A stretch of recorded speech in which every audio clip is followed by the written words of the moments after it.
Ny fahavitantena arabola miainga amin'ny fampidiran-ketra eny amin'ny komuna sy ny fiantraikan'izany amin'ny fampandrosoana ny tanàna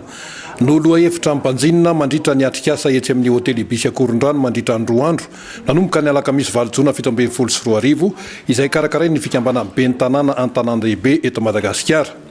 Ny votra nandritra ny fitaom-panokafana fa tsy maintsy jerena ny paikady hoentina miasa, eo koa ny fitadiavana amin'ny fomba mahomby mba hanatsarana amin'ny fampidiran-ketra eny anivon'ny komuna. Ny arahan'ny maro nanaiky fa tsy mbola mipetraka aloha hatreto ny fahavitantena arabola eo amin'ny komuna an-tanàn-dehibe ka ilana ezaka ny fanarenana an'izany izay tsy vita ny komuna irery fa mila ny parlementaire izay mpanao lalàna sy ny mpanatanteraka.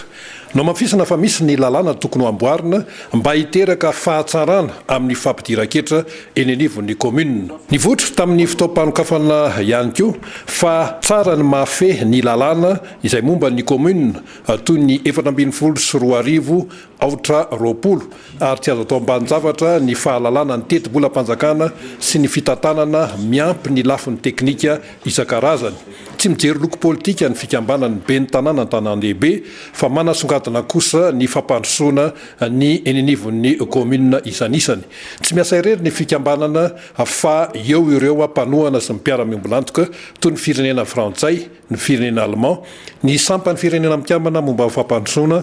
ny GIZ, ny IMF, ny AMDR, ny France urbaine, ny plateforme gouvernance locale sy ny maro samihafa.